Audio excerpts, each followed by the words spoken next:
안녕하세요. 저는 30 후반의 여성입니다. 최근에 임신하게 되어 엄마로서 새롭게 태어난 기분입니다. 가족들과 대화하다 보면 과거의 일들이 떠오르기도 합니다. 그러던 중 우리 가족이 겪었던 일 중 가장 큰 사건이 떠올랐습니다. 이야기를 하니 가족들은 웃음을 참지 못했습니다. 그래서 농담 삼아 사연을 한번 보내보라는 말이 나와 정말 실행하게 되었습니다. 가족 한 명 정도는 문제아가 있죠. 결혼으로 맺어진 사이든 내 핏줄이든 말이죠. 저희 집안에도 그런 사람이 한 명 있었습니다. 동생의 남편인 제부였습니다. 오늘 이야기는 제부와 관련된 사건입니다. 그럼 제부에게 무슨 일이 있었는지 이야기해보도록 하죠. 사실 저와 남편은 우연한 사고로 만난 인연입니다.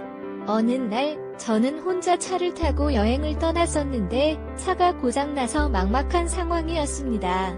그때 지금의 남편이 나타나서 곤란에 처한 저를 도와주었습니다. 그때 받은 도움에 감사해서 명함을 받았고 그 후로 계속 연락을 나누다 연인이 되었습니다. 결혼까지 약속하고 의견 다툼 한 번 없이 결혼을 허락받았습니다. 저희 집안에는 결혼을 허락해주신 부모님이 계셨습니다. 부모님께 남편에 대해 이야기하니 이미 많은 얘기를 들으셨기 때문인지 좋아하셨습니다. 그래서 이번에 상민씨가 결혼을 허락받겠다고 인사를 드리러 집으로 오겠다고 하니 엄마 아빠는 언제가 좋으세요? 결혼 허락은 이미 우리한테는 사위나 다름없는데 괜히 그렇게 부담 가질 필요 없이 편하게 오라 그래라는 말씀을 하셨습니다. 그런데 그때 갑자기 저보다 먼저 결혼한 동생과 제부가 끼어들었습니다. 그게 무슨 말인지 모르겠다는 이야기에 결혼을 할 사람으로서 저희가 한번 검증해볼 필요가 있다고 생각했습니다. 부모님 앞에서도 변호사 제부가 저를 마치 자기 동생처럼 대하는 일들이 종종 있었습니다. 그런데 그러던 중 이번에 제 남편을 검증하겠다는 이야기가 나왔습니다. 참 어이가 없었지만 그래도 처형이 결혼할 사람이니까 어떤 사람인지 확실히 따져봐야겠다는 생각에 결혼 선배로서 저희가 한번 검증해 볼게요. 언니가 남자를 제대로 알아 순진한 언니가 누구랑 결혼하는지 우리가 제대로 따져봐 줄게요. 그러니까 형님, 너도 화 풀어. 그런 남편으로 인해 저도 겨우 참고 있을 수밖에 없었지만 참아야만 하는 제 마음도 편하지는 않았어요.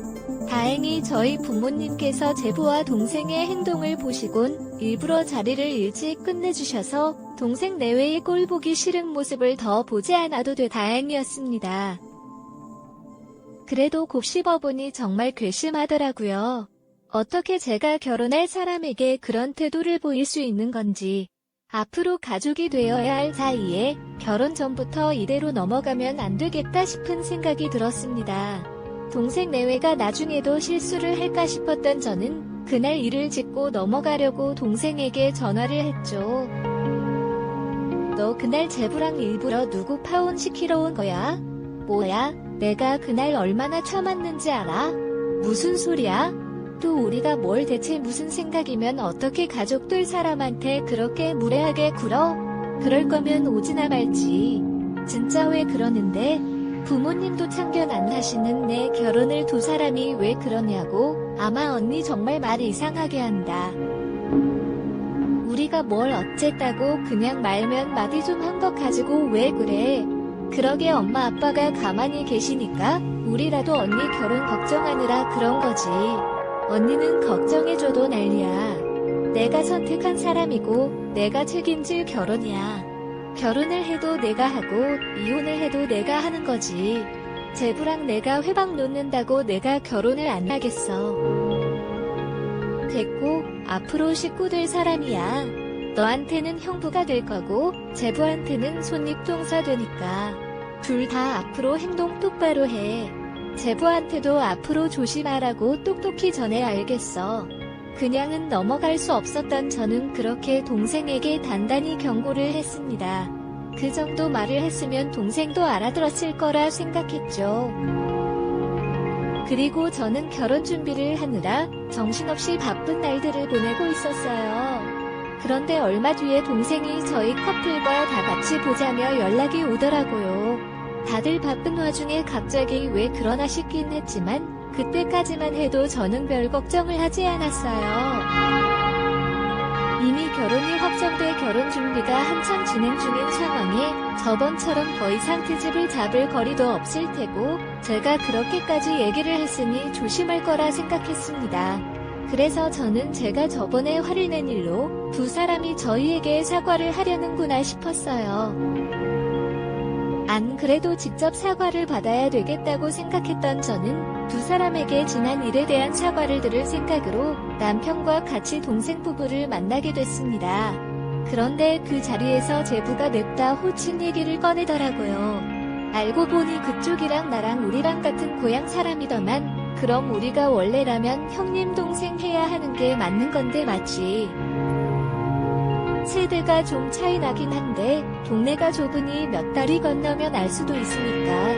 아 근데 내가 동생한테 손이 동서라고 형님 거리면 아 이래저래 족보가 꼬이지 않겠어?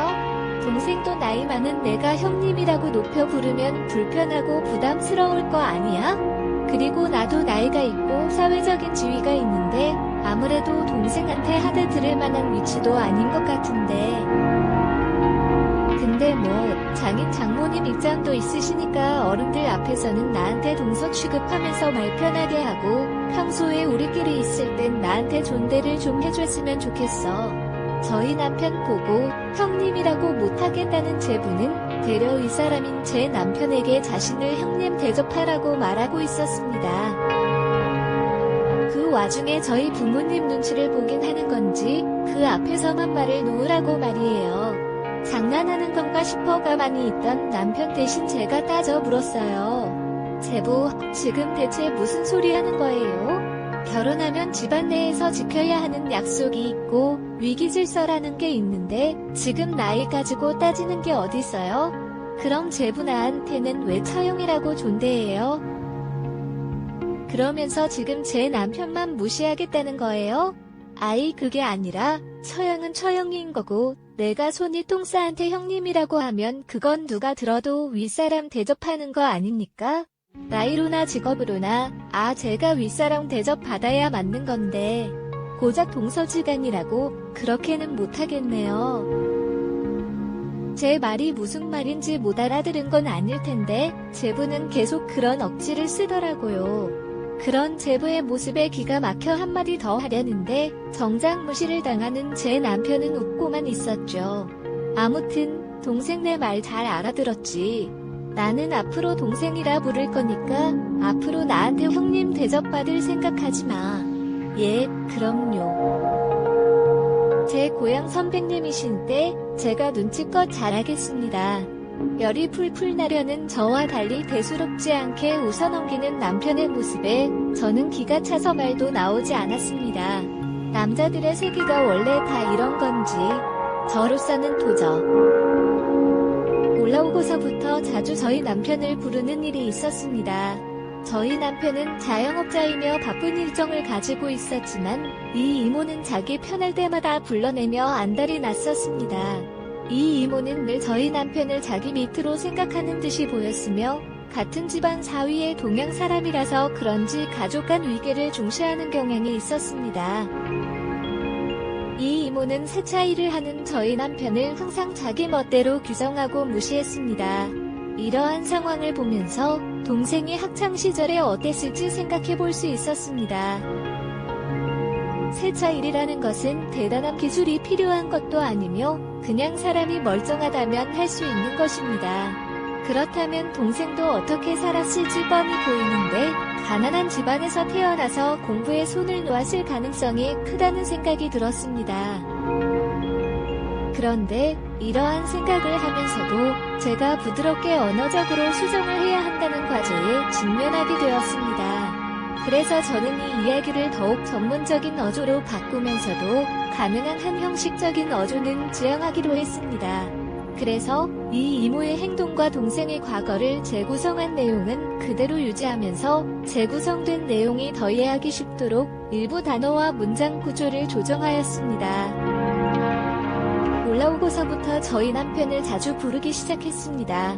저희 남편은 자영업자이며 바쁜 일정을 가지고 있었지만 이 이모는 자기 편할 때마다 불러내며 안달이 났었습니다. 이 이모는 늘 저희 남편을 자기 밑으로 생각하는 듯이 보였으며 같은 집안 사위의 동양 사람이라서 그런지 가족 간 위계를 중시하는 경향이 있었습니다. 이 이모는 세차 일을 하는 저희 남편을 늘 자기 멋대로 규정하고 무시했습니다. 이러한 상황을 보면서 동생이 학창시절에 어땠을지 생각해 볼 수 있었습니다. 세차 일이라는 것은 대단한 기술이 필요한 것도 아니며 그냥 사람이 멀쩡하다면 할 수 있는 것입니다. 그렇다면 동생도 어떻게 살았을지 뻔히 보이는데 가난한 집안에서 태어나서 공부에 손을 놓았을 가능성이 크다는 생각이 들었습니다.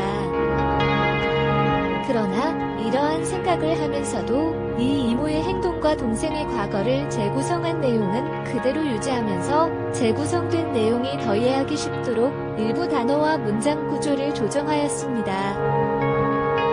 행동으로 인해 결국 모든 것이 밝혀졌습니다. 남편이 제부를 도와준 것까지 말이죠. 아버지로부터 진실을 듣게 된 제부는 그제서야 술이 번쩍 낀 듯한 모습이었습니다. 가족들이 자신을 속이는 건 아닐까 싶어 눈치를 쓱 하고 보던데 거짓말을 할 분위기는 아니니 아버지의 모든 말이 사실임을 알고 충격받은 모습이었죠. 자네가 이렇게까지 했는데 박서방이 가만히 있을지 모르겠네. 자기 돈 돌려달라고 하면 빌린 사람이 내놔야 하는 거지. 뭐 어쩌겠나. 자네가 이렇게까지 안 했으면 내가 박서방 뒤에서 말려보기라도 하겠는데. 이제는 나도 그럴 명목 없네. 이렇게 개망나니 짓을 했는데 내가 박서방에게 뭐라고 부탁하겠어? 그리고 자네도 또 은영이도 이번 기회에 쫄딱 망해서 그 썩어 빠진 정신머리 고쳐야 되겠어. 그 돈 해결 못한다고 죽기야 하겠나. 법이라면 누구보다 잘 아는 자네인데. 파산 신청을 하던 구제를 받든 무슨 수가 있겠지. 제부는 아버지께서 하시는 말에 지뢰겁을 먹은 듯 보였습니다. 정작 남편 입에서는 돈 내놓으라는 말을 한 적도 없는데 말이죠. 아버지, 혹시 형님이 돈을 돌려달라는 말을 한 겁니까? 방금 전에 그런 사인이라도 주고 받으신 거예요. 정말 형님이 당장 돈을 돌려달라고 할까요? 사인 그런 건 모르겠네만 전에도 직접 보지 않았나. 자네, 박서방이 우리 가족 되고 나서 그런 표정 지은 적 봤어. 난 그렇게 굳은 얼굴 처음 봤네. 무슨 소리를 해도 항상 허실실 거리던 사람이었는데 거기다 박서방이 주먹 꽉 쥐고 있었던 것도 봤지. 자네가 박서방이 그렇게 자부심 있어 하는 자기 직업에 대해서 그런 식으로 표현했는데 기분이 좋을 리가 있나. 나도 내가 보는 관점에서 설명하는 거지만 나 말고도 어느 누가 돈 빌려주고 그런 소리 듣고 싶어 하겠어. 나 같으면 진작에 다 밝히고 내 돈 돌려달라고 했을 거야. 내가 압박해서 쐐기를 박듯이 말을 하자 제부와 동생의 표정은 급격히 어두워지고 있었습니다. 그런데 그때 남편이 세차를 마치고 올라왔죠. 제가 현관으로 나가 문을 열어줬는데 현관문을 열고 들어오던 남편이 깜짝 놀란 표정을 짓고 있었습니다. 무슨 일인가 싶어 뒤를 돌아봤더니 제부가 무릎을 꿇고 있더라고요. 그리고 시키지도 않은 용서를 빌기 시작했습니다. 형님, 제가 잘못했습니다. 저 용서해 주십시오. 그러니 용서해 주세요. 다짜고짜 잘못을 비하는 제부를 보며 남편도 많이 당황스러워하는 표정이었어요. 저와 친정 부모님 얼굴을 보며 무슨 일이 있었는지 묻는 듯 보였죠. 그러다 제부가 하는 말과 아버지의 표정을 보곤 무슨 일인지 알겠다는 표정과 함께 의미심장한 눈빛을 드러냈습니다. 다 들었다고 하니까 내가 동서한테 부정을 못하겠네.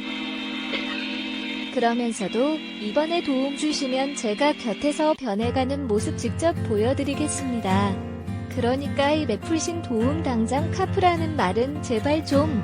제가 상황이 되면 당장 받겠는데 제 상황 직접 들으셔서 아시잖아요. 글쎄 그런 말 들어도 굳이 내가 내린 결정을 바꿔야 되겠다는 느낌이 오질 않네. 어쨌거나 동서는 못 주겠다는 소리인 거지. 그럼 이런 경우는 어떻게 해야 하나? 내가 법적으로는 문외한이라서 이럴 때 변호사를 써야 하는 거지. 근데 내가 아는 법무법인은 동서네 회사밖에 없는데 동서 몸담고 있는 곳에 맡겨도 되는 건가? 그러면 동사가 좀 곤란해지는 거지. 이번에 손해배상도 문제가 됐는데 가족한테 소송까지 당하고 그러면 거기다 재판 과정에서 내가 유리하려면 동서가 한 말들도 다 증언해야 할 거 아니야. 형님, 사실 이런 건 재판 가실 일은 아니에요. 그 애초에 형님께서 소송하시는 게 불가능한 상황이라고요. 제가 상환을 안 하겠다는 것도 아니고 또 빌린 돈도 어찌됐건 아버지께 받은 거라 또 상환 날짜에 대한 정확한 표기도 없고요. 그래도 뭐가 됐든 간에 내가 소송 걸면 지금 동서 상황에서는 안 좋은 거잖아. 회사 측에서나 동서 변호사 평판으로 써놔.